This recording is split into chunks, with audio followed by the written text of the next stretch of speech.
So, although, I mean, we talk about Gumnami Baba a lot these days, and it's kind of mainstream. It wasn't mainstream discussion even a couple of years ago, or 2-3 years ago. Gradually, it has taken a lot of time to bring it into mainstream discussion. It was categorized as one of the conspiracy theories, some odd ideas of some cranky fellows who have nothing better to do in life. So they have discovered, we were told that you have invented this kind of stupid, silly stuff. Now, the thing is that this story broke across the country in a very odd manner, not uniformly. It was not that a story was broken one day and the entire country got to know about it. The first time the story of Gumnami Baba came out was in 1985.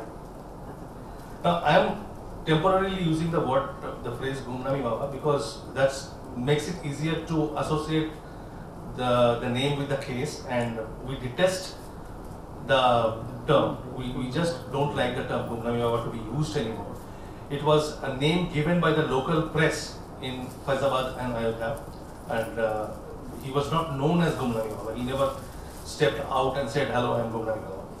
So it was not a name claimed by himself, it was a name given to him by journalists. Simply because he did not have any name to call by. Nobody knew what was his name. So that's the term Gumnami means, that somebody whose name is lost. And Baba, of course, is a reference to a saint, a holy man, which is a very common term in North India, in the northern belt.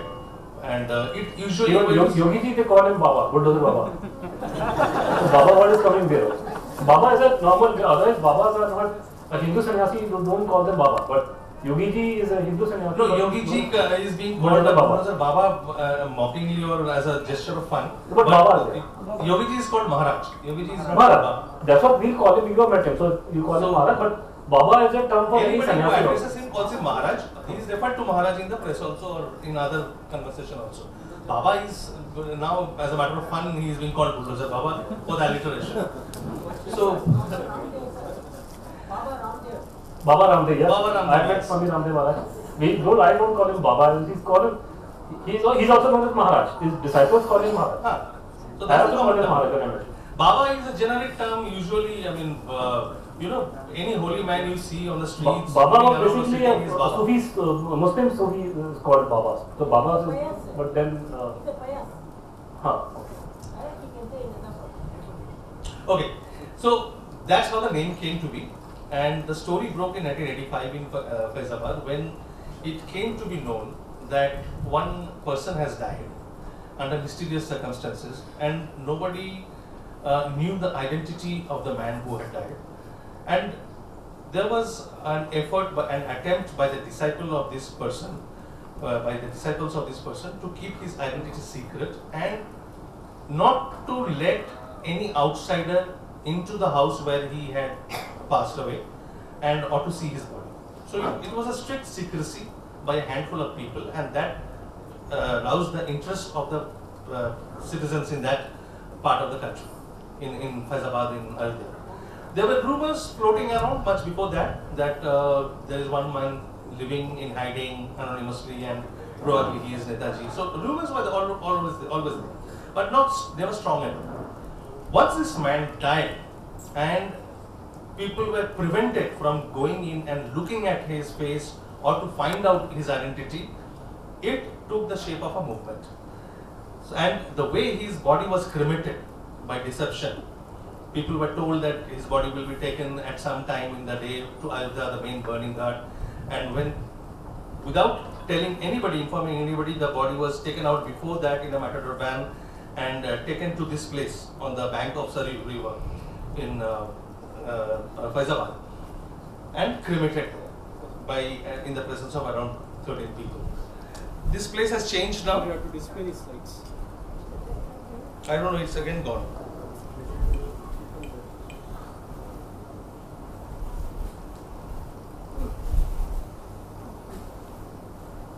को पूछो कौन सी party को vote दिया था वैसे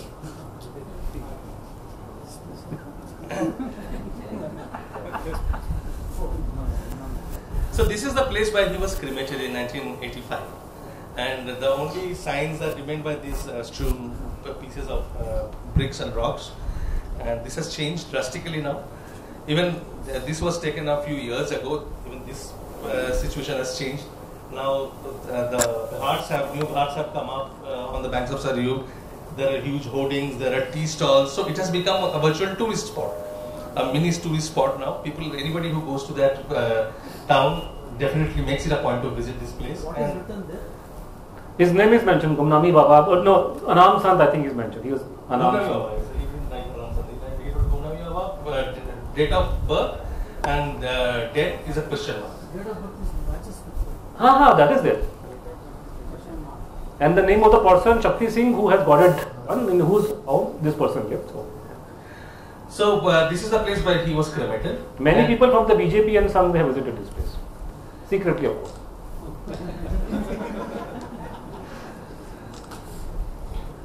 Okay. So getting back. So he was cremated as I said, in a very surreptitious manner. He was taken there, cremated away from people. People were not allowed to come into the knowledge of the fact that his body was being taken for cremation there. Now the fact is that this place itself holds some importance. Firstly, this is right in front of a cantonment. I don't know if probably this piece of land is not owned by the cantonment, but there's a small narrow lane kind of thing, and just across it is the cantonment. And one of the persons who went, he was arrested. Our friend from Odisha, he was arrested. He was taking photographs at night. Army arrested him.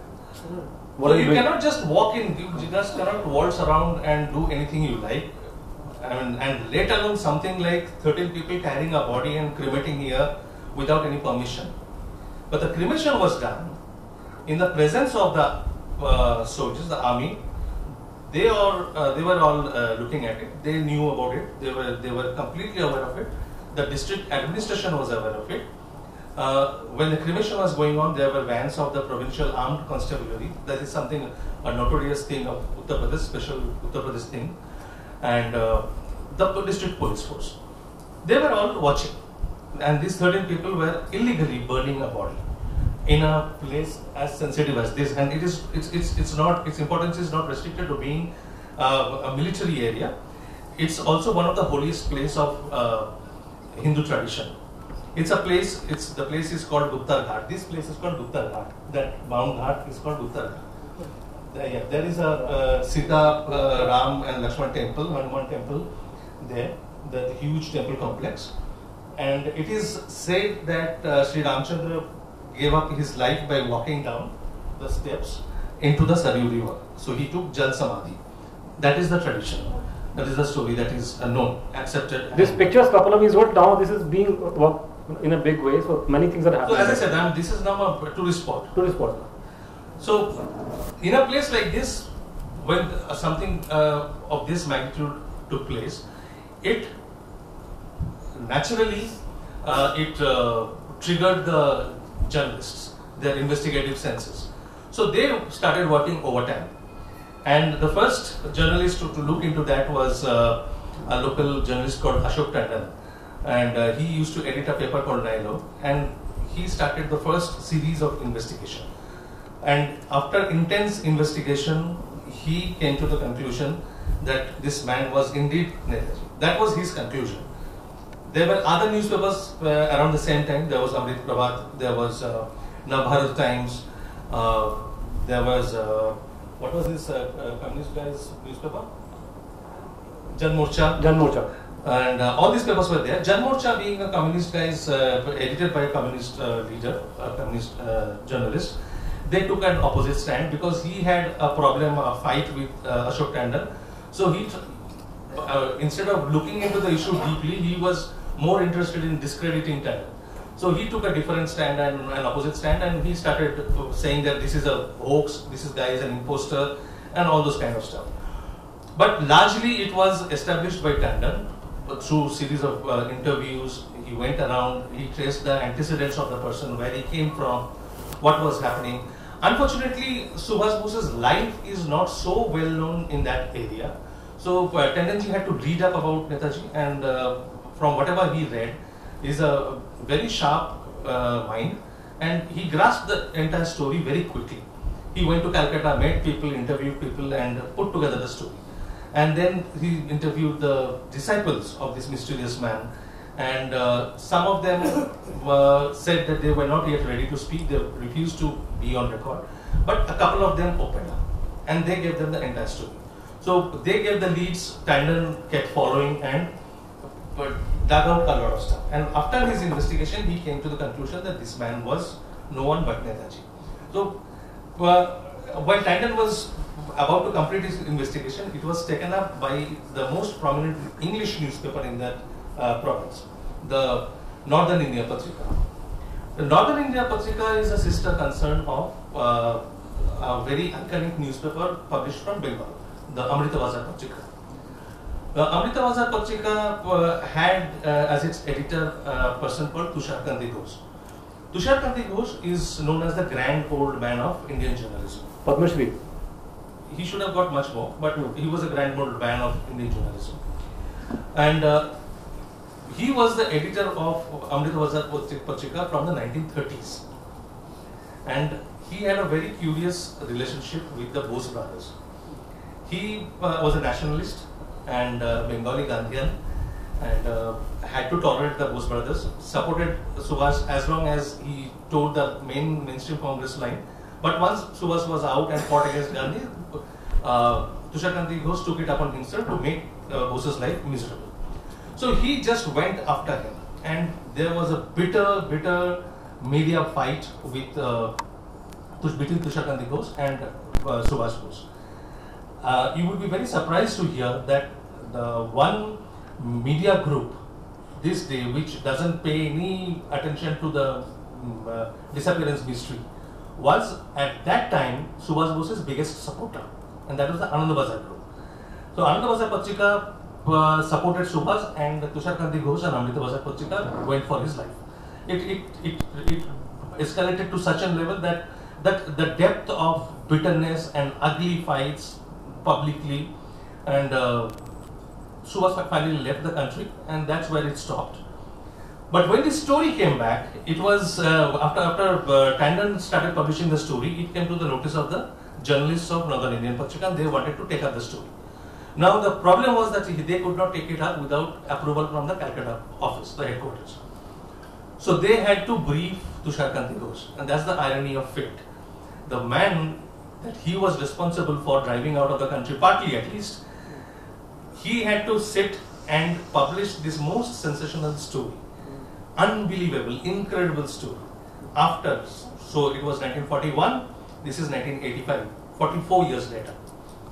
So at a gap of 45 years, I mean, I just sometimes sit back and try to imagine what would be the level of shock. I mean, one day that his journalists come and say, sir, you know, we hear Subhash Chandra Bose was alive in the country and lived here, and we want to do a story about it. So just imagine the mental state of the person. I mean, either he would die of shock or he would just rubbish it. But to be fair to him, Tushar Ghose listened to the points of view of the journalists, and he agreed to a journalistic investigation. And the team of Northern Indian Patrika did a fantastic, one of the finest journalistic investigations ever done in our country. And they started it, I think, in October and carried it till 86 January. And they reached the same conclusion as standard. It was a little more, its scope was a little wider, and they found more people to talk to and documented everything. And that was the final conclusion.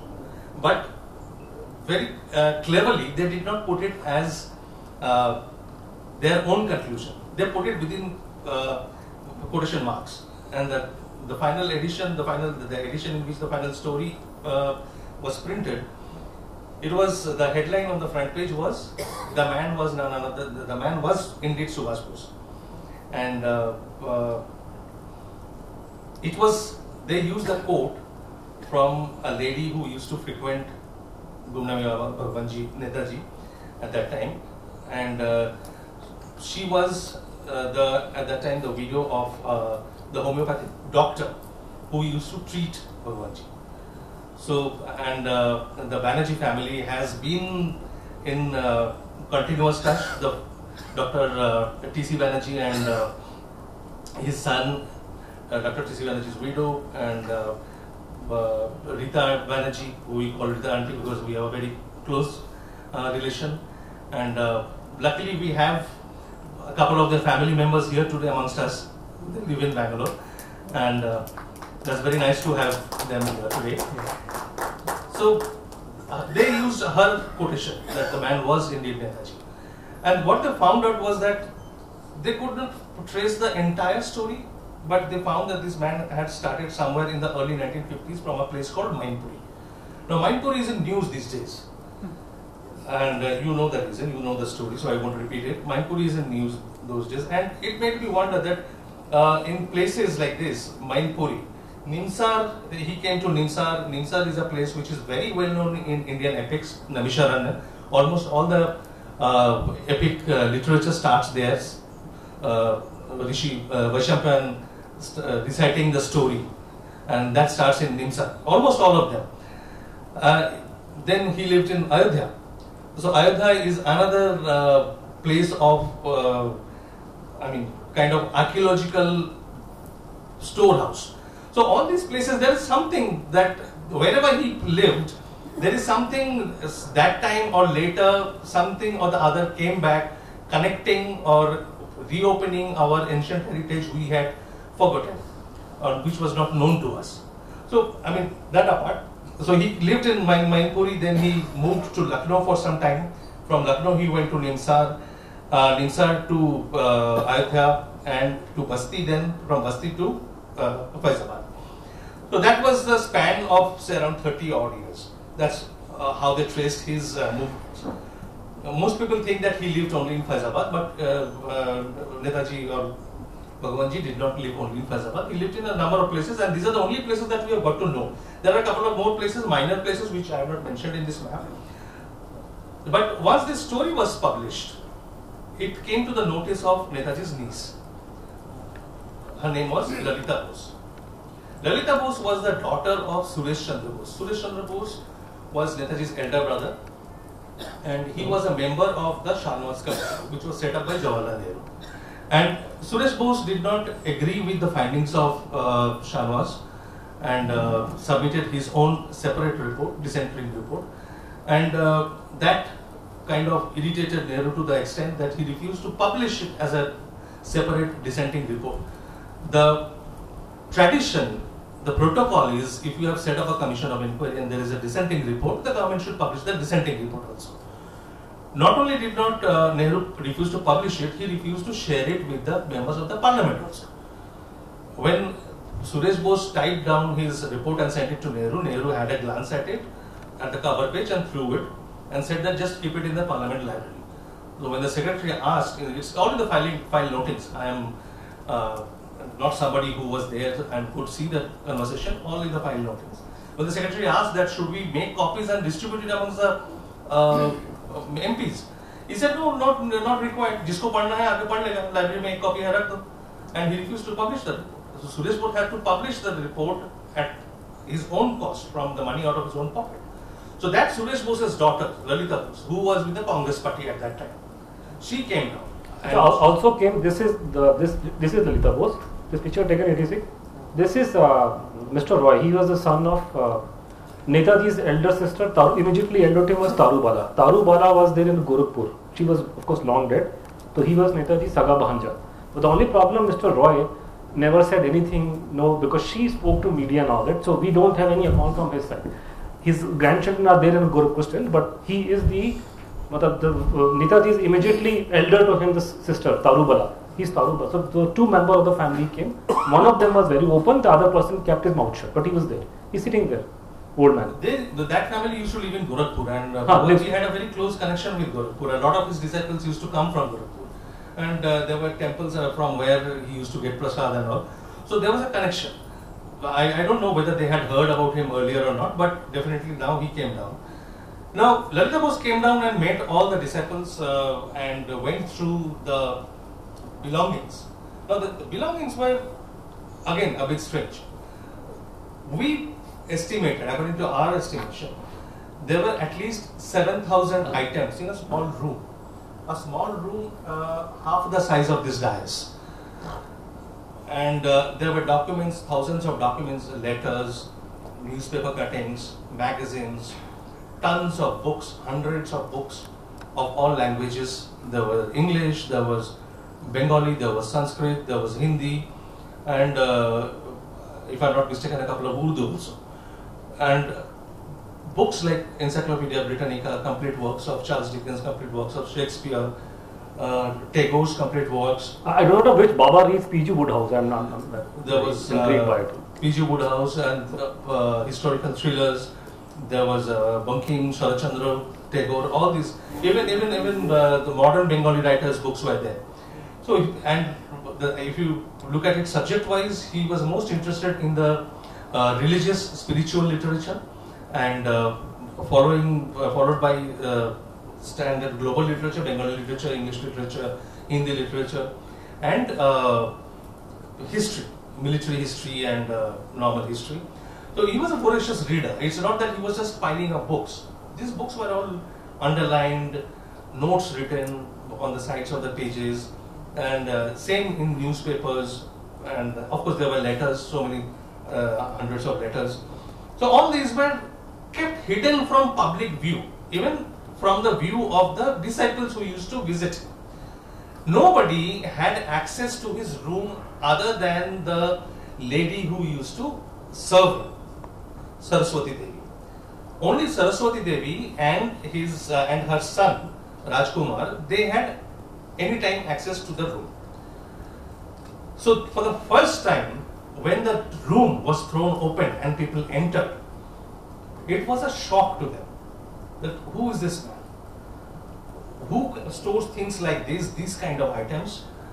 And I mean, he can't be just any Tom, Dick, Harry, any Baba or any normal person hiding here. A lot of things were stolen. By the time locks were put on the doors, a lot of things were taken away by people, because there was no control. For the first couple of days, there was no control. Nobody had control over the crowd. They would just barge in, they would pick up stuff and go walk away. And there are fascinating stories, which I won't go into here now because maybe later, but fascinating stories how some of the valuables were stolen. There were highly valuable stuff and they were stolen. And there were also mention of army uniforms being there. And we have not seen that. We could not find it. So in all probability, that was also picked up and taken away by somebody. So all these things was a shock to all his disciples and the common people. Now the access of the common people were restricted, but the disciples had access. So Lalita Bose came and went inside. The picture that you see here is inside that room. So she went through the letters, the handwriting. There she found a summons issued to Suresh Bose during the operation of the Khosla Commission. Handwritten notes, I mean signed by Khosla, signed by Suresh Bose. So the normal question, natural question is, why is a handwritten note, a summons issued to Suresh Bose lying there in that room? What is the connection? There was an umbrella. We'll show the picture later. There was an umbrella and many other stuff. We'll come to the items separately. So Lalita Bose saw all this, gathered her intelligence, got a sense of the dimensions of the man, what he was like, how he spoke, and what were his topics of discussion. And she was more or less convinced. She was almost convinced that this was no one but her uncle. So this is what she told the press at that time. Now, talking about the Baba, Ms. Bose said that he was of the same size, same age, size and color of Netaji. His accent was Bengali. His notes on books in English and Bengali looked like the handwriting of Netaji. Now, when you grow up in a joint family, a big family, and you come across regularly the writings of your elders, you know, by the sight of it, you know. I mean, I don't need a handwriting expert to identify my father's handwriting. Same with you. So she looked at the handwriting and she knew. It's very clear. So then the matter of accent, whether the matter of accent was important because it gave away the ethnicity of the person. And this is a point which was hammered by almost everyone, that he spoke in Hindi and English, but when he spoke in Hindi, he Gumnami Baba, Bhagwanji, Netaji, call whatever you want, he spoke with a very heavy Bengali accent. And he avoided speaking in Bengali to most Bengalis who visited him, but there were a handful of them with whom he spoke in Bengali. Same rule applied to the letters written by him. To most Bengalis, he would write in Nagari script. Even if he is saying something in Bangla, he would write in Nagari script or write in English. There were only a few people to whom he wrote in free-flowing Bengali handwriting. See, the story about this man is he was a very strange person. So he was trying to conceal and hide. That's what he was doing all his life. So in the initial days when we spotted, early 50s, he would be in a room, you can't enter, as he said. If you go inside, he would cover his face. And if he has to go somewhere, he will go only in the dead of night, and again he will cover his head. He will go, he will just vanish. But on and on, there will be rumors about, Babaji to ICS hai. Babaji speaks good English. And then there will be rumors of, I saw the chief minister's cars parked there. So whenever there were rumors and people would try to link him to Netaji, and he would just simply run away from that place. So he was running away, hiding away from things. Obviously, Hindi was not his first language.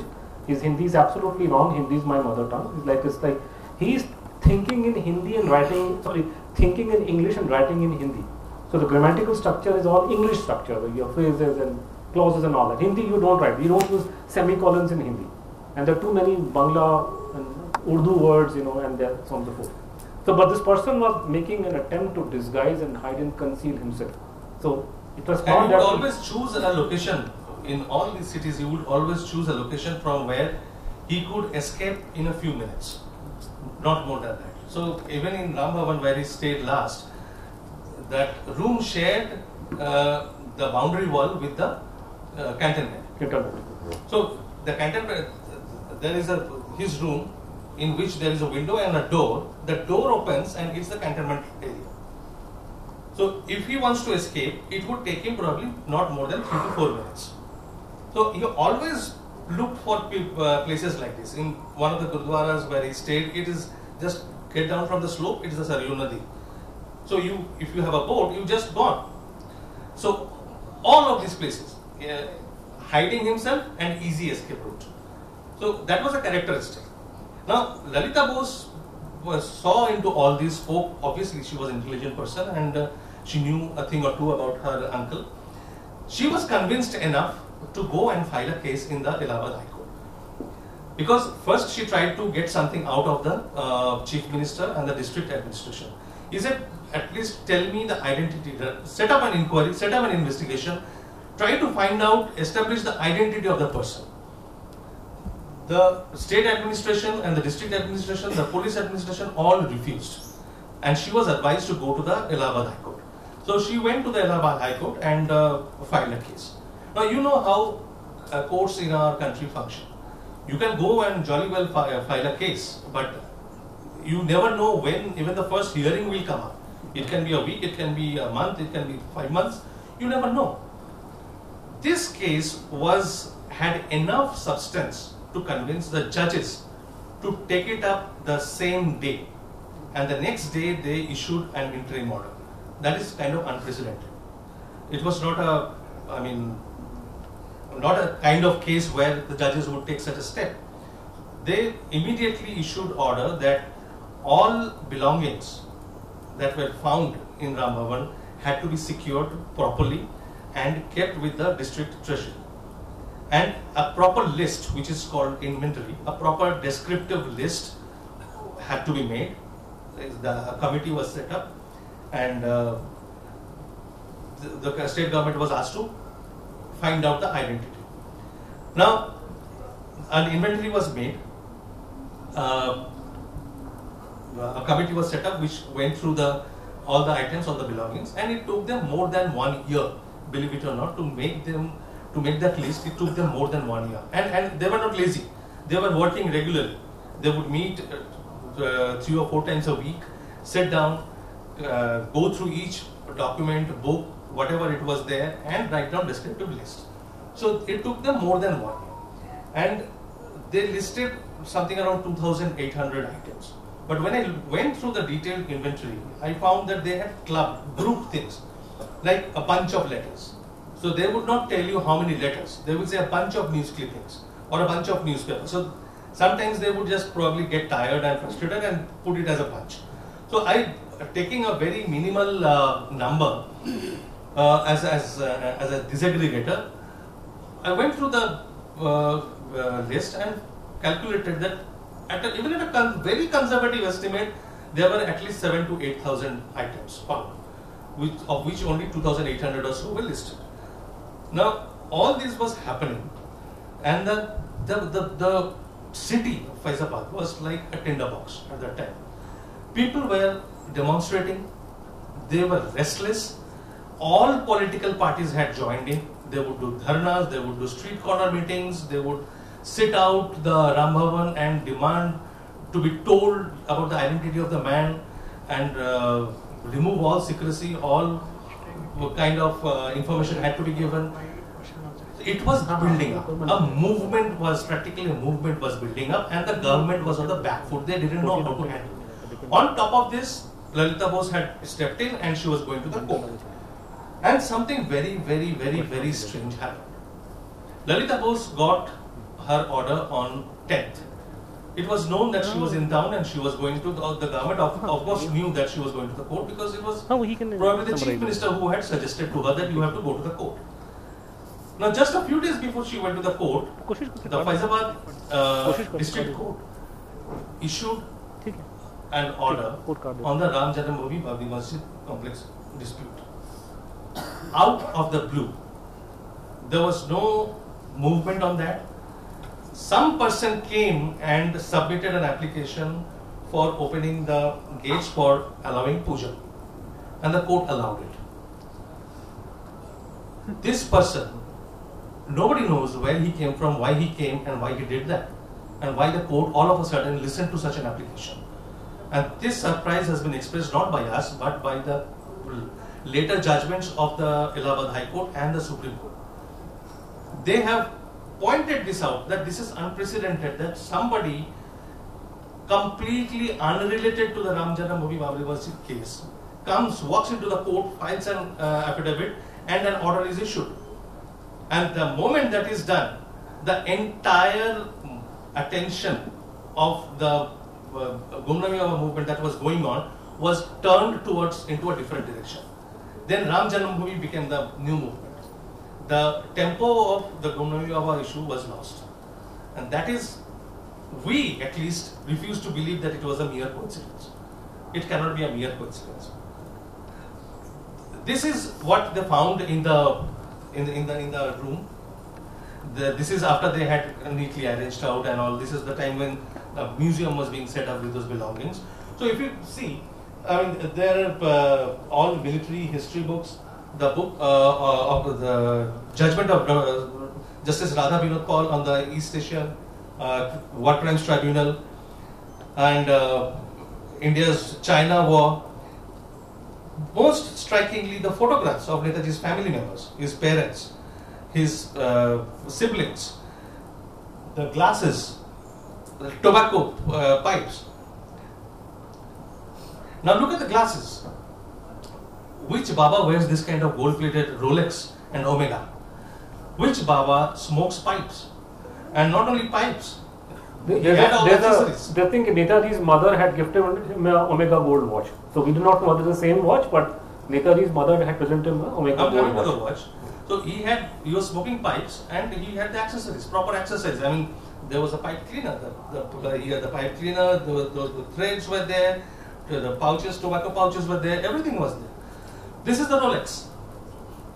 This is similar to what Vivavati Devi had given, presented to Subash Bose. And this is not, obviously this is not the same, but he wanted something similar, as Anuj said. Glasses, the same. There were gold-plated glasses.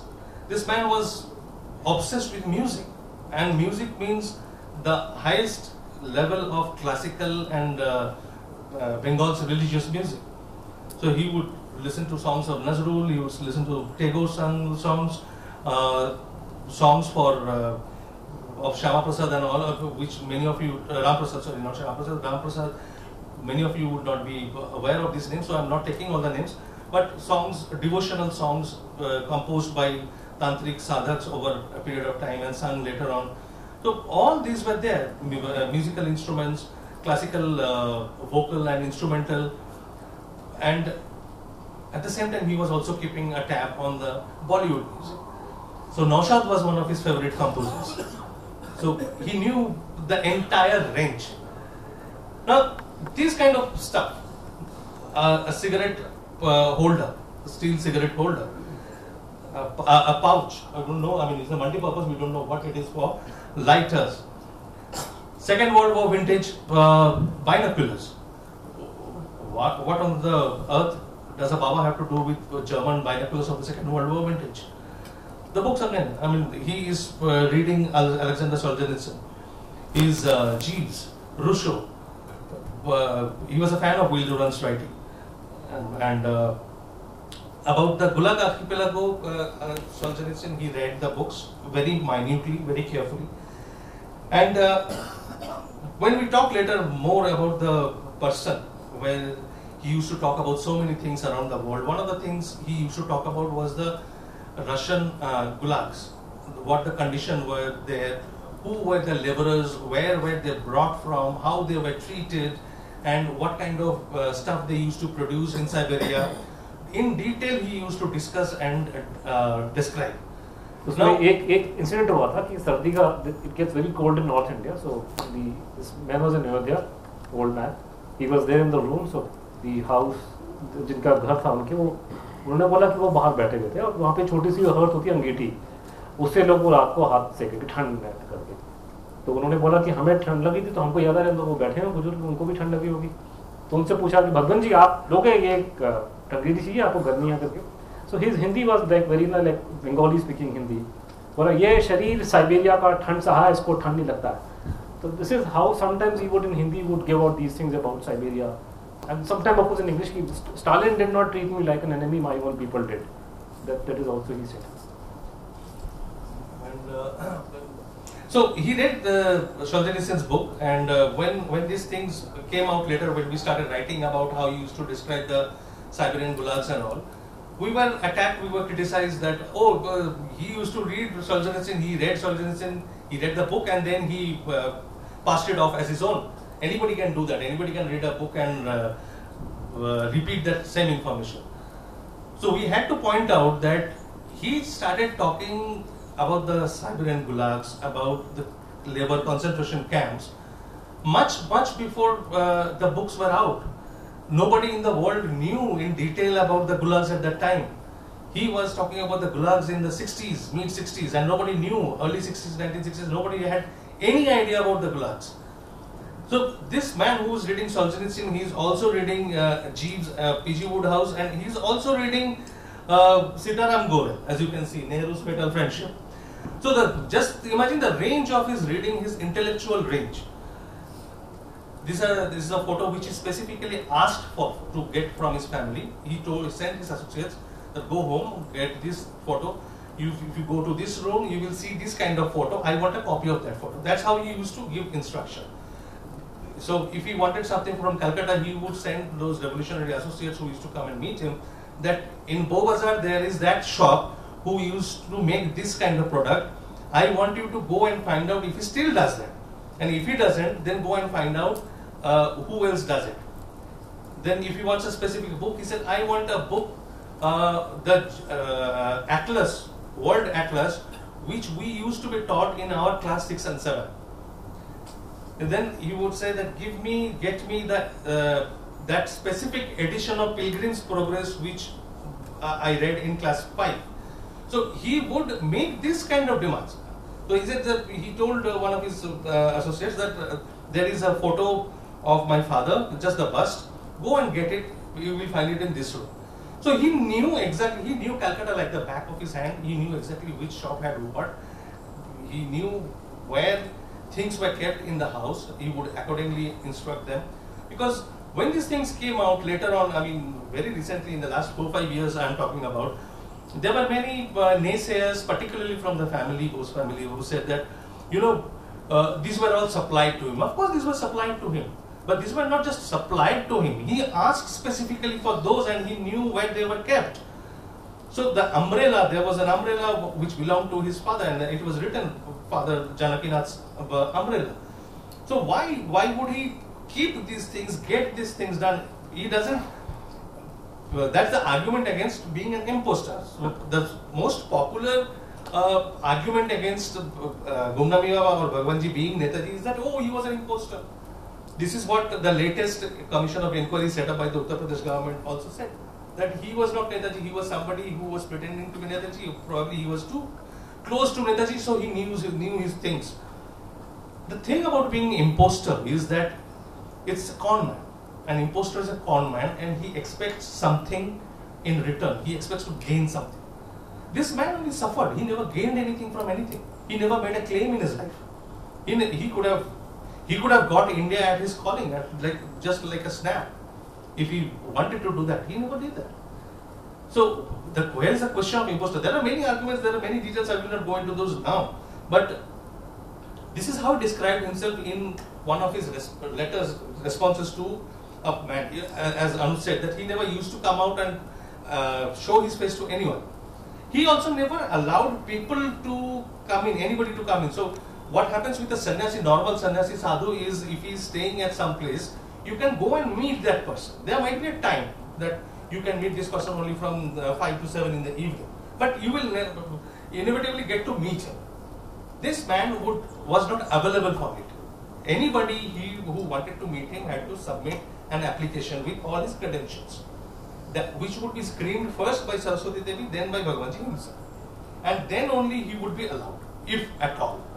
So one of the persons who wrote to him in glowing terms, that referring to his past, he said that I have got to know, and now I know that you are that ICS officer who resigned and Bharat Mata's greatest son and all those things. In glowing terms he wrote the letters.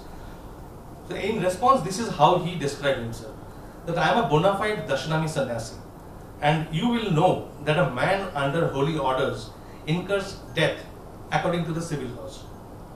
So he always used to call himself the dead man.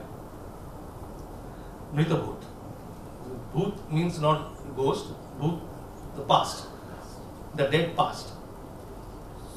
So he never used to talk in the first person.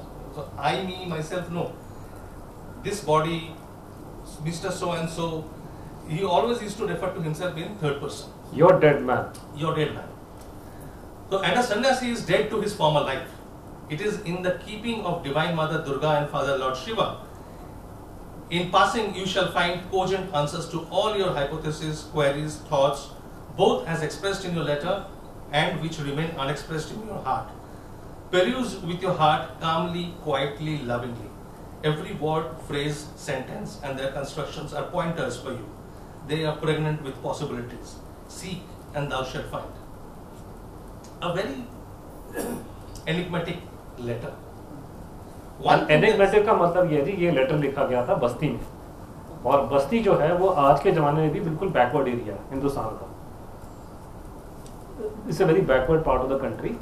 Now assume for the sake of the argument today, आज आप और मैं, हमारी वहाँ posting होती है local intelligence unit के अंदर, और आप मेरे सीनियर हैं और मैं आपको आगे रिपोर्ट देता हूँ कि साहब शहर में नया बाबा आया और बाबा टाइम मैगजीन पढ़ता है अमेरिका वाली. आप बोलोगे बेटा कौन से बाबा पैदा हो गया, टाइम मैगजीन पढ़ता है, इसको इसकी रिपोर्ट निकालो, और मैं आपको अगले महीने पूरा उसका 7 जन्मों का जन्मपत्र निकाल के दूंगा. ये बाबे बैठ के टाइम मैगजीन पढ़ेंगे 60s के अंदर? How many babas can write like this in UP? If they do, they probably will, like Mahendra Maharishi, they will have Beatles coming to them, as they did. Beatles came and everybody came here. So any baba who will get his way with English language will probably go to America and other countries, but he will probably not stay here. And there are two things in his letters which we found very common in common with Subash Bose. Subash Bose had this habit of writing that read very carefully, read between the lines. Don't just go by the words. Try to understand the underlying meaning. where he had hinted something, he would write in that manner. And the second thing he was in the habit of, when he used to send sensitive information, he always used to mention that burn the letter after reading. And there are hundreds of Bhagwanji's letters where he has given the same instruction. Luckily for us, the people who received those letters did not burn. They disobeyed his command, instruction. We are running short of time, so I'll just quickly. What kind of man was he? A very, very spiritual man, deeply into sadhana, deeply into sadhana. I mean, when he used to do religious discourses, when he used to talk about interpreting, reinterpreting Ramayana, Mahabharata, the Tantric texts, and all the religious literature, he had them at his fingertips. He had them at his fingertips. Like, I mean, he did not need to refer to books. He would recite. When he used to write letters, he is writing original Mahabharata shlokas, referring to his situation, trying to explain the situation of India. He is just memorizing. He is writing. It's a flowing handwriting. It's not a copy. He's not looking and copying. It's clear. So, amazing knowledge that comes from the practical aspect, from the sadhana, not theoretical knowledge. That's one. Second is his knowledge about global politics and what is going on in the whole world. So he is reporting almost as if in real time. So for example, one day he told his disciples that one of the people who were sitting in front of him, that do you know yesterday, the last night, the Egyptian president called up the Soviet prime minister and they had so and so discussion. And disciples did not have that kind of intellectual level. So most of the things that he used to speak used to go over their head, but they always faithfully noted those things down in their diaries. So that's how it has come to us.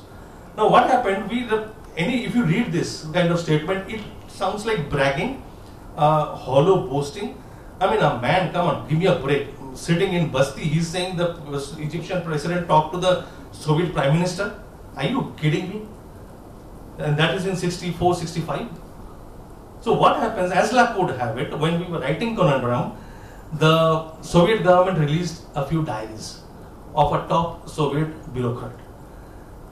And the date on which Bhagwanji spoke this sentence, actually we found that they had a conversation. So somebody has to explain.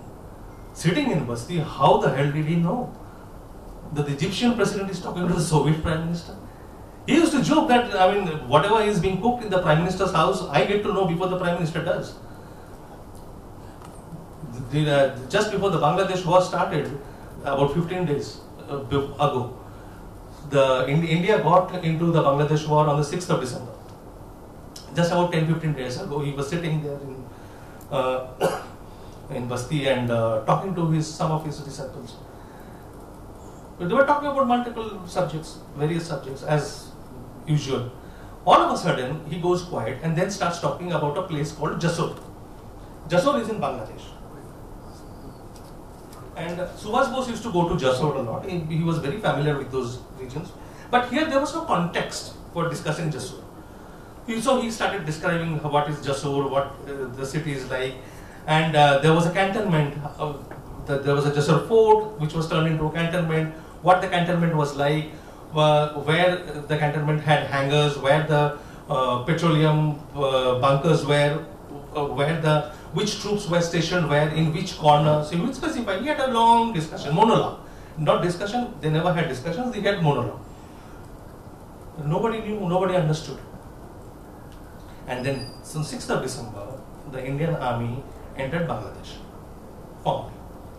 And you can guess which was the first place, which was the first town they took. It was Jasor. Are you telling me this is coincidence?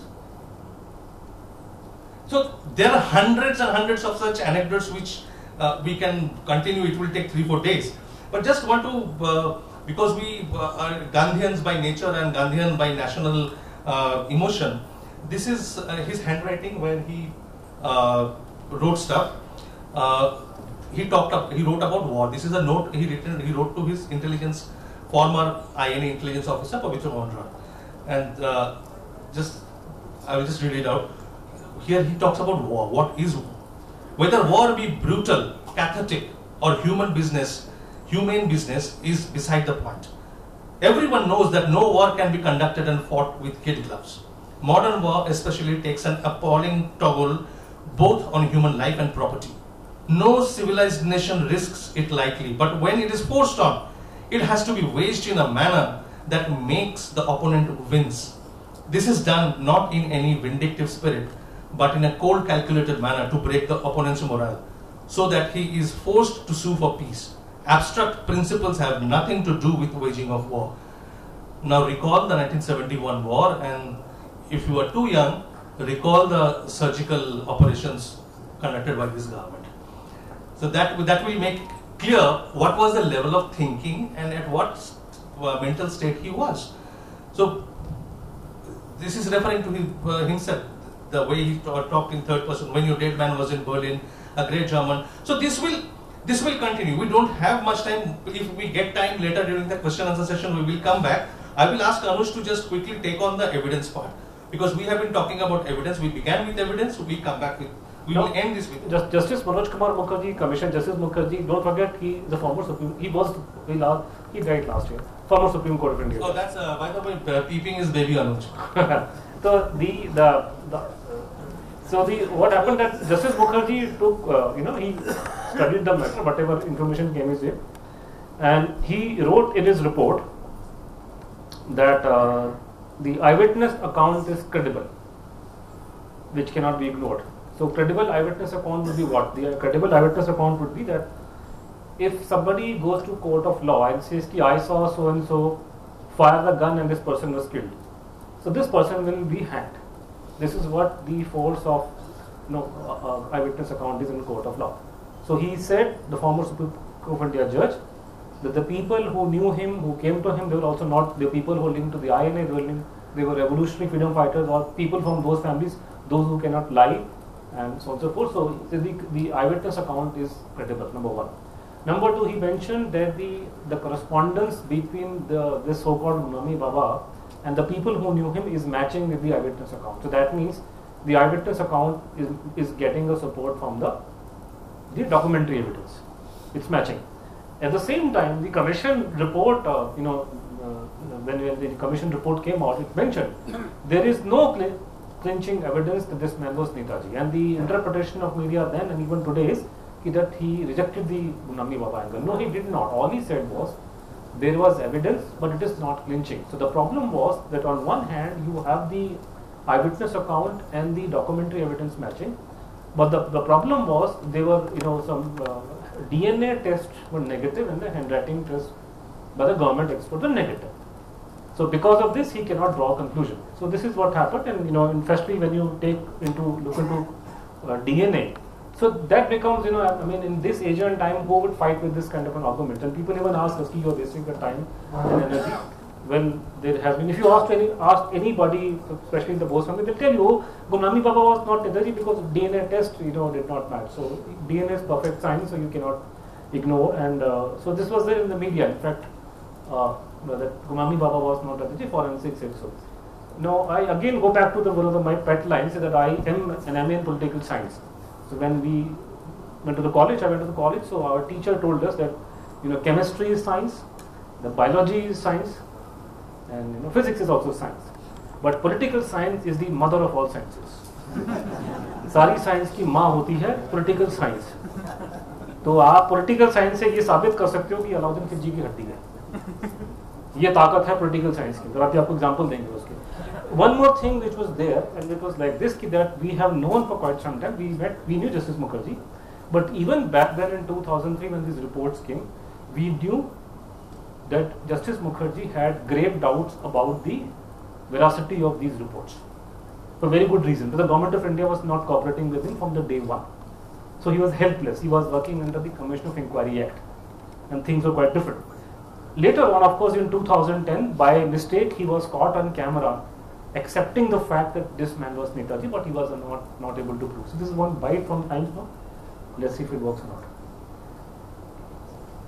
Audio क्या आपका?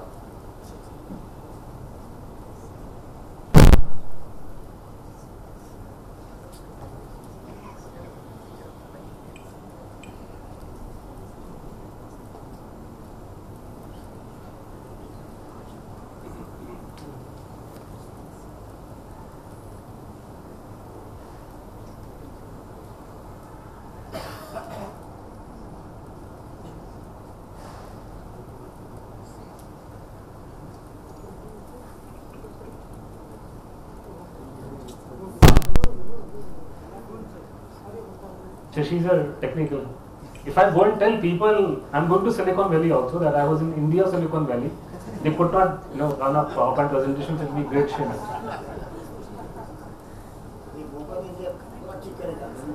Yeah, दोबारा आ जाएंगे.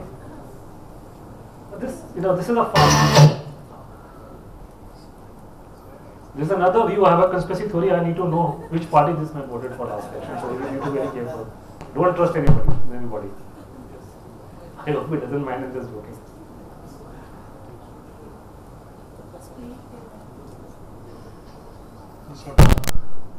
2006, Amlan Ghose, a documentary filmmaker, caught this shocking confession on. वो मान ही आ रहा है, यहाँ आ रहा है.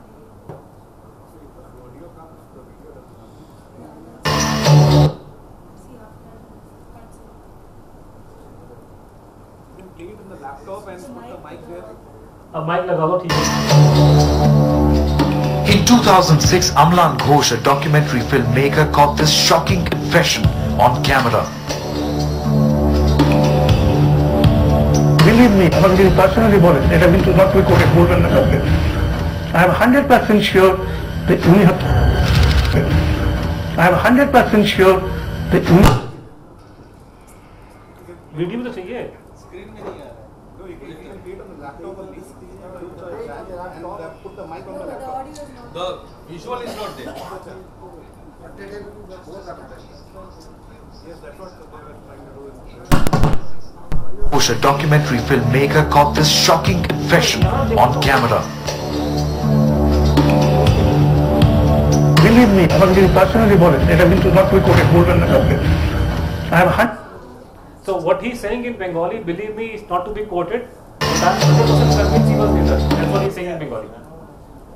The languages are all same. Even I am able to understand it. हाँ, so this is चलिए. ऐसा छोड़ दीजिए, लेकिन आगे भी तो वीडियो है, उसका क्या करोगे आप?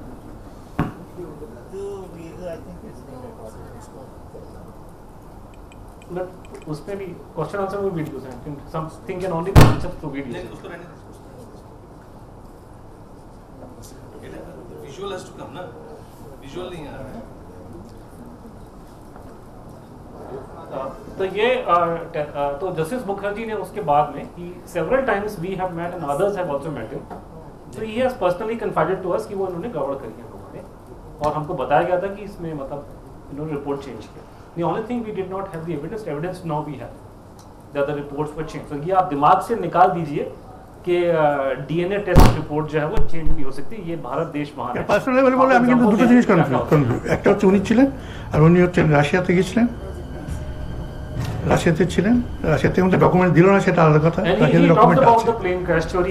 রাশিয়া থেকে উনি ফিরে এসেছিলেন, ভায়া একটা ম্যাপও পাওয়া গিয়েছিল এতে. And he talked about ওনার বাড়িতে একটা ম্যাপও পাওয়া গিয়েছিল, কিন্তু ম্যাপটা কে করতে প্রমাণ করতে পারছি না. If you believe me, আমাকে যদি পার্সোনালি বলেন, এটা কিন্তু not to be quoted, বলবেন না কাউকে. वही तो मैं कर रहा हूँ. How to get this back? How do we get this back? No, it's not been on the screen. look at the screen also. You're looking only at the camera.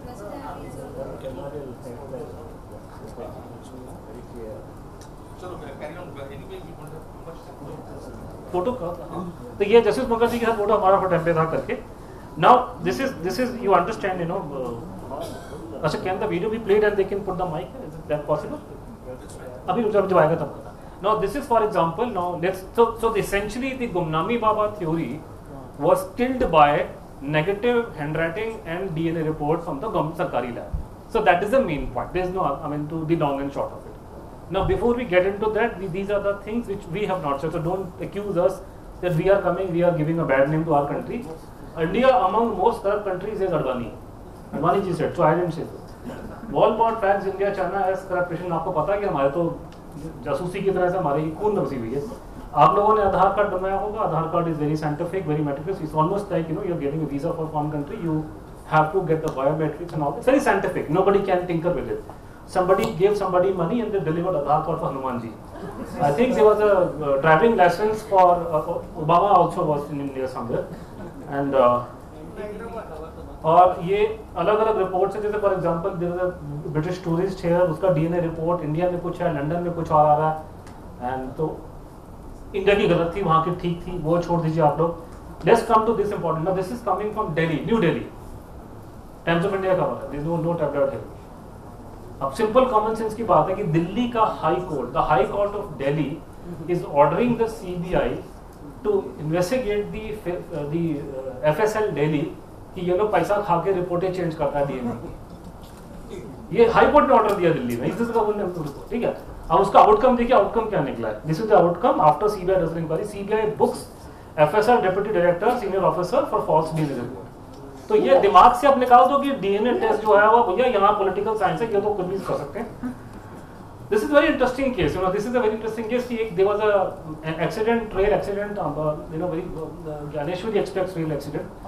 It usually what happens in India. Normally, a train bogie may have got seat for 100 people, but they carry 500 people. But when you have an impact of train, bodies are blown into smithereens. आपका किसी का हाथ पैर नहीं मिलता, कुछ नहीं मिलता, तो आइडेंटिफिकेशन करना मुश्किल हो जाता है. So there was an accident and some body was found, whatever. So they did a DNA test at CFSL Calcutta, and they found out that the body was of a fellow called Amritava Chaudhary. This was in 2010. 2021, Amritava Chaudhary बैठ के Facebook में अपना update कर रहा है. He was very much alive and kicking. हुआ क्या कि उसके माँ बाप ने नकली रिपोर्ट कैसे पैसे खिला कर लोगों की रिपोर्ट निकाल दी डीएनए की, और वो रिपोर्ट से उनको कंपनसेशन मिल गया और बहन को नौकरी मिल गई जाके उसकी. फिर सीबीआई ने ये एफआईआर फाइल किया उनका. सीबीआई का एफआईआर इसमें मेंशन किया हुआ है, he was shown dead in the eyes of the government by matching DNA in a dishonest way. अपने दिमाग से निकालो तो भैया डीएनए रिपोर्ट चेंज, डीएनए क्या आप कुछ भी चेंज कर सकते हैं यहाँ पे. तो नाउ रिगार्डिंग गुमनामी बाबा, उनके माचिस की डिब्बी में 5-7 दांत मिले थे. Assumption was the teeth were his. They were first sent test for testing in CDFD Hyderabad. That report was inconclusive. But when we showed this report to the experts, Indian and foreigner, right, आपको एक नजर आएगा, हम छोड़ देते हैं इसको. तो ये वहां पे उन्होंने कहा कि इसमें गड़बड़ है. गड़बड़ उन्होंने बताया कि गड़बड़ इसमें ये आ रही है कि जितना उन्होंने टेस्ट किया था, उन्होंने 2 दांत उठाए out of 7. Commission never specified to them how many teeth are you going to use. They took out 2 teeth. They said कि 1 teeth had nothing in it. They could not extract DNA from it. The other one except some. But it was not sufficient, and the report was left as inconclusive. But when you show it to the expert, they are saying that whatever has come out is completely matching with Subash Bose. So the logical deduction is that why did you did not use the third teeth or third tooth? जब 2 में match कर रहा है कि मैं तो आपको third उठाना चाहिए. यानी ये इन्होंने जो बचे हुए 4-5 दांत थे, ये उन्होंने भेज दिए CFSL Calcutta, which comes under the Ministry of Home Affairs. The lab was actually set up for the IB, but then now the Home Ministry is in charge of it. This is a video, but basically हम लोग explain कर रहे थे video के हिसाब से कि एक चिड़िया होती है जिसका नाम होता है इलेक्ट्रोफेरोग्राम. और what is the DNA testing in the lemons term, that you have a machine, whatever it is. I am a ले पर्सन, सो समबडी, डॉक्टर साहब probably would know better than me, कि आपकी machine के अंदर आप उसमें there is no human intervention, you put the sample in the machine will do the reading and will produce a chart, raw data, or electropherogram. It is the reading of the electropherogram which is known as the DNA report. That is the electropherogram. So electropherogram का और DNA report का वही नाता है जो अंडे का मुर्गी के साथ में होता है. बिना अंडे के मुर्गी नहीं और बिना उसके मुर्गी का अंडा नहीं. लेकिन हिंदुस्तान में हम बिना मुर्गी अंडे के मुर्गी निकाल सकते हैं. तो दुनिया में जहाँ जहाँ डीएनए टेस्टिंग होती है, अब इसका वीडियो चल नहीं पाएगा, आप ऑन कर दो और ऑडियो और साउंड, बिकॉज ऑडियो नहीं है. नो वो ये नहीं जाएगा, वो लगा के नहीं आएगा, इसी में नहीं है, इसी में नहीं, ऑडियो नहीं है. Anyway, let's तो इसके बाद में फिर ये एफआईआर, जब ये जो आपको मैंने बताया कि दिल्ली में सीबीआई जो केस फाइल किया था, एफएसएल में पैसे खा के रिपोर्ट चेंज की थी, उसमें उन्होंने साफ मेंशन किया है, ये सीबीआई की एफआईआर है, कि they have also not preserve the exhibits and electropherogram with the intention of screening the offender of the above. तो अगर बहुत अच्छा तरीका है, अगर आप लोगों ने डीएनए की रिपोर्ट को छुपाना है, तो हमारे एक बड़ी एंशिएंट टेक्निक है हिंदुस्तान में, उसका नाम होता है कि ना रहेगा बांस ना बजेगी बंसुरी. आप उसकी बंसुरी को खत्म कर, बांस ही उड़ाओ तो ना बंसुरी कहाँ से बचेगी, तो रूट कॉज को खत्म कर देते हैं. तो this is the tampering is done usually in the electropherogram. तो यहाँ पे अब क्योंकि मैंने कहा ना कि हम क्रिटिसाइज गवर्नमेंट को कर रहे हैं, लेकिन गवर्नमेंट के अंदर लोग नेशनलिस्ट हैं. तो किस्मत की बात निकली कि हमें करते करते करते करते जिस लैब में टेस्टिंग हुई है वहाँ हमारा आदमी निकल रहा. उसको फोन को घुमाया, पूछा भैया क्या हुआ तुम्हारे यहाँ पे, तो उसी ने फाइल खोल के बताया कि भैया उन्होंने गड़बड़ी करी है फाइल के अंदर, till that time we had no idea what is the electrophoregram, which word is electrophoregram. I did not know. I mean, this word came to my knowledge only in 2017 onwards, whatever. So then he, the expert who was working in the lab. That's another strange thing, that nobody mentioned the word electrophoregram when these reports were discussed at the Justice Mukherjee Commission. Nobody asked questions. It takes one to know one. The only expert can tell you. So he went, he checked the file, he said there's something wrong, and then he advised us कि इन लोगों ने electrophoregram भूल कर दिया, तो इन लोगों से RTI के अंदर electrophoregram मांगो. Now the point is, if according to the testing done by the CFSL Calcutta, Gumnami Baba and Netaji are not same. So by that means कि Gumnami Baba must be a Tom, Dick and Harry. So when we are asking you to give us the electrophoregram, we have the entire report from the Home Ministry. All I need is a chart, so that I can send the chart to some American expert or British expert कि देख भैया इसने क्या गड़बड़ करी है. तो वो इन्होंने हमको बोला कि वो कॉन्फिडेंशियल हम ही देंगे आपको. किस बात की confidential? And they made another claim. Secrecy It's वाला like you claim go to the clinic, get an ECG report done. तो उसके जो चार्ट्स है जिसके बेसिस पे रीडिंग होते हैं, doctor gives you the opinion, वो चार्ट ही अगर आपको नहीं देते हैं, the doctor just gives you the opinion, the lab gives you the opinion, you are all right, go home. Now if you want to have a second opinion, you cannot. You have to undergo the test again. But the protocol is that the original test report has to be given to you. Without that, no opinion is valid. Here, and the same applies across the world for DNA test results. Everywhere in the world, every civilized country, no opinion of expert is accepted without the electrophoregram. Here, the CFSL in Calcutta posted that it is our standard practice that we never submit electrophoregram to anybody. Beat it. Oh, Dr. Saab, since you are here, I mean, do you know the Netaji's death certificate was issued 45 years after his death. और पिछले certificate का नाम ही कुछ और लिखा हुआ है. अभी मैं एयरपोर्ट में जाऊँ ना कल को, अगर मेरा नाम है अनुज, धर के आगे मैंने अगर बिंदी लगा दी, वो जो आदमी सिक्योरिटी वहाँ वाला खड़ा है, जब तक मैं फोन नहीं कराऊंगा ना, फिर मुझे अंदर नहीं घुसने देगा. ये इतने पक्के होते हैं कागज के. एक बिंदी भी आपकी यहाँ वहाँ हो गई. I know my father died, what problems I had to face at the government office कि अगर हल्का सा नाम चेंज हो गया, I went to take up body, तो दे भी ढंग से पढ़ो, स्पेलिंग नाम के गलत नहीं होने चाहिए, गलत हुआ तो नहीं मिलेगा.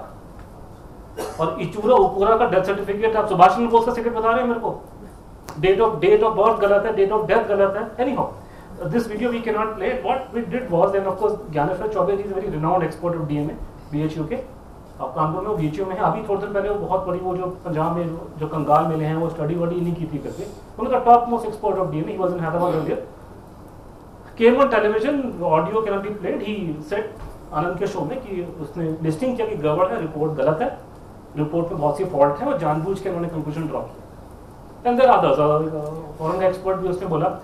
अब एक और चीज जो है, जो सर्कमस्टेंशियल में आती है, कि जो यूजुअली क्या होता है कि आप किसी एडवांस कंट्री में जाते हैं तो वहां पे आप टेस्टिंग आज करेंगे, रिपोर्ट कल मिलेगी. पुराने जमाने में लंबा टाइम था, आजकल साइंस बहुत एडवांस होगी, बट द आइडिया इज कि you do it right now and you get the report और conclusion afterwards. Now in India we had a science in 2001 whereby you could do a test today, but the outcome will be known 6 months prior to it, and you will publish it in Fake Newspaper also, Congress party के. ये आपका आनंद विचार पत्रिका जो Congress party का mouth piece है, वो दिसंबर 2003 में पब्लिश कर रहा है कि गुमनामी बाबा का रिपोर्ट नेगेटिव है, जबकि वो कंक्लूजन ड्रॉ हुआ है जून 2004 में, रिपोर्ट अवेलेबल है, साइन कॉपी है. अब तुम्हें कैसे मालूम कि भैया 6 महीने बाद में क्या होने वाला है? ये कोई टाइम ट्रेवल है क्या? तुम्हारे पास में कोई भगवान ने तुम्हारे पास शक्तियां दी हैं? इसका कोई आर्गुमेंट का जवाब नहीं है. ये इनका प्रॉब्लम हो गया था. Don't take it as a mistake. It was not a mistake. No, they defended their findings in front of the Press Council of India. They called it a scoop. Scoop पे ना हमारे को तो अंदर की खबर लगी, तो अंदर की खबर आपको तब मालूम चलेगी जब रिपोर्ट लिखी होगी. तुम टेस्टिंग करने से पहले तुम्हें कैसे मालूम? तो ये गवर्नमेंट ने स्टोरी प्लांट करवाई थी ताकि पब्लिक का माइंड क्वेश्चन कर सके कि गुमनामी बाबा इज नॉट सुभाष. तो story was planted there. Now unfortunately for me, I was in the US in 2016, so friends of ours there, they offered कि यार हम आपका टेस्ट करवाते हैं डीएनए का, हमें 2 चीजें कर दो. तो हमारे पास में तो टेस्टिंग है नहीं, वो तो गवर्नमेंट के पास में है, लेकिन हैंडराइटिंग के सैंपल्स हमारे पास में पड़े. तो हमने कहा हैंडराइटिंग टेस्ट का आपको करवाते हैं. तो फिर in the meanwhile what is happening, when you give an expert opinion in the handwriting, we would expect normally, specially in a case like this, the expert should give their view in some detail why they think the handwriting is matching or not matching. Now this is the report given by the FSL Calcutta. तो doctor मंडल ने 2 बंदे की report बना के दी है. पहले पन्ने में अपना नाम दिया, सेकंड में लिख दिया कि हैंडराइटिंग मैच नहीं करती है, ठीक है जी। और इसको जस्टिस मुखर्जी ने उसको झाड़ा था और बोला था कि तेरे बारे में लिख दूंगा एडवर्ड तो तेरी नौकरी चली जाएगी। He retired as a director of the FSL by the way. तो अब it is Mukherjee's fault, he should have, but then Mukherjee is also right, it is not a court of law, commission of inquiry is not a court of law, but he was very angry with him. It's an out and out fake report कि आप 2 पन्ने की report दे रहे हैं just to give it a point। जैसे for example जो private expert 3 हैं जिन्होंने रिपोर्टें दी हैं, एक को हम लोग लाए थे, मतलब मैं जब हिंदुस्तान टाइम्स में था, बाद में he was hired by Mukherjee commission. He was the top most expert of handwriting in India, national committee was the Deputy Director of Home Ministry, and then he was the QD Shimla, which is the topmost post for the expert of handwriting Shimla में। Home Ministry का तो change हो गया। और he was all time favorite Bilal Kapoor जी। और कपूर साहब ने, मतलब उसकी रिपोर्ट 2 पन्ने की रिपोर्ट आ रही है और कपूर साहब ने 2 रिपोर्ट दी, 15 पन्ने की अलग, बंगला में अलग और इंग्लिश में अलग। And then he brought some 24 boxes and उसमें इतने बड़े बड़े फोटोग्राफ थे, एग्जिबिट्स 1, देवर 400+, and every he showed alphabet A Gumnami Baba, alphabet A Subhash Chandra Bose, likewise in Bangla all the alphabets and other signs. This for example is a thing which he pointed out that कि इतना difference है कि 30 years के बाद भी आपको handwriting में आपको you can match. Please understand, handwriting experts do not seek similarities. In this case, there's a problem and also plus point. Sometimes when you see Gumnami Baba's handwriting, it bears no match with Subash Bose's handwriting because here Netaji is hardly 35. This man is 85. His hand is shaking at times. But the expert can find out even though the person is old, but the style is same. For example, like he is so similar. Now these, you do not know who is Subash Bose and who is Gumnami Baba. This is Netaji. He is taking care. Daya Bhai is Sardar Patel's son. And Santosh is Santosh Bhattacharya. He was a freedom fighter and was Gumnami Baba. And this is a letter from National Archive, for example, Netaji wrote in 36 to Mrs. Woods in UK, and here also in many other places, the expert pointed out, whenever he had to insert Subash Bose, he would make a peculiar caret mark like this, and he found, for example, among multiple things, he is also making, this is Gumnami Baba making those marks. So this is how the signs of cracking the handwriting and all that. All the same, when our friends offered in America, so we asked them to look for an expert, and they surveyed number of experts. Then, in consultation with us, we settled with Mr. Kurt Baggett in Texas, and then we gave him some samples of. He did not tell him what they're all about. He had no clue. He was given sample A, sample B, asked to see whether they match or not. This is, for example, Gumnami Baba's handwriting sample, which is part of the samples given to Mr. Baggett. And he reads what Gumnami Baba writes here, that your dead man has no rancor for Bapu. Bapu कौन है भी देश में? Though Bapu and Congress thought otherwise, your dead man has no rancor because Bapu at last turned the world face and preached fighting for freedom and honor. And because hearing and becoming stimulated and emboldened by the radio exhaustions of your dead man, he totally opposed partition. And during the last fateful meeting, he felt like a child before them. He is talking about the time when he was making addresses on Berlin radio.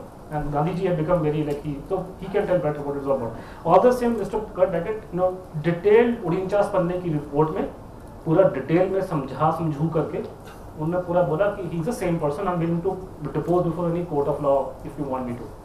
बाद में TV में programme किया, TV के अंदर आनंद नरसिम्हन के show में हम लोग थे। सुबह 6 बजे ओल्ड मैन सुबह 6 बजे उठे टेक्सास में, वो आ गए और हमारे जो मंडल साहब है उनको मैसेज भेजा था कि आप आइए, रात को तुम्हारा बाप आ रहा है बेटा अमेरिका से, आज तुम्हें सिखाते हैं कि हैंडराइटिंग कैसे टेस्ट होती है तुम्हारी, तुम 2 पन्ने की रिपोर्टें देखिए, तुम बच गए, भाग क्या मैदान छोड़ के।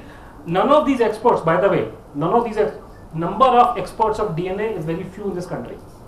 The expert know that we are bad mouthing them. उनमें अगर शर्म हो, एक तो मेरे दोस्त का दोस्त है, अगर दिल में शर्म होगी तो बोलेगा कि आप झूठ बोल रहे हो, मेरी रिपोर्ट ठीक है. He can defend his retired man. Why doesn't he come and say, you know, this report is correct? कि बेटा बिना इलेक्ट्रोफोरेगम की कौन सी रिपोर्ट होती है तो ये बता मेरे को. So they know they have, and but problem the fault is not of the experts. They have no enmity with Subash Bose. Neither Mr. Mandal nor Mr. Kashyap. They are not enemies of Subash Bose. The political pressure from the top.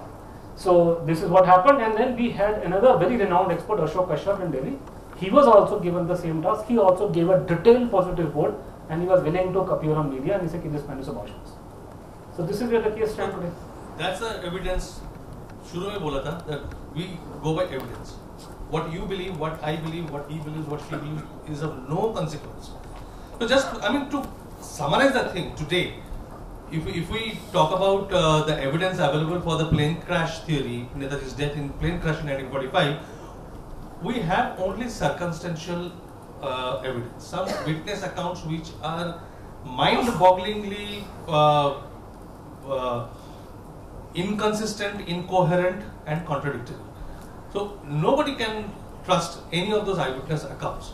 There are some other circumstantial evidence, and that is what compelled Pandit Nehru to write this sentence, that I have no direct evidence. All I have is circumstantial evidence. अगर आप government की फाइलें पढ़ेंगे तो वहाँ पे फाइलों का पैटर्न सेम है, जिसको कट एंड पेस्ट मेथड कहते हैं. Anything happened at any point, 50s, 60s, 70s, this time. So वो गवर्नमेंट की फाइल में लिखा है कि government of India appointed Shahnawaz committee, Khosla commission have accepted the finding that Netaji has died in the plane crash. Any argument to give them, they'll just cut and paste that thing. Government of India has accepted it, so therefore we will not argue with it. And compare that evidence with what we have for Netaji being in India till 1985. We have forensic evidence, which is the most direct evidence. We have oral evidence. These are not only eyewitness accounts, but people who have spent their entire lives with Subash Bose. They have been in touch with him till the 60s, 70s, 80s, some of them. We have their corroborative accounts. They are coherent, they are cogent, they are non-contradictory. They are absolutely fine, in contrast to the plane crash eyewitness accounts. And then we have documentary evidence. What is documentary evidence? Handwritten letters. Letters written by Bhagwanji to his associates, letters written by people across the country to him. And what kind of documents other than the letters? Leela Roy, one of the foremost revolutionary leaders from Bengal, she sends a 80-page thesis to this, our Baba, sitting in Faizabad. Leela Roy has a portrait from Bengal side, only 3-4 people have their portraits in Parliament House. She has a portrait in Parliament House. You can well imagine somebody who is not from the Congress party ranks, yet they have a portrait which was unveiled by Manmohan Singh. That person cannot be a small fry. So she was a very, had she been part of the Congress circle, she would have been a She's a vibrant revolutionary leader. She knew Subash Bose from the time of they were prime teenagers. Feminist leaders, and worked entire life for the upliftment of the poor and the downtrodden. She knew Subash Bose from the year 1923. They worked together from 1923 till 1941. Usually the revolutionaries came from the lower middle class of the society started.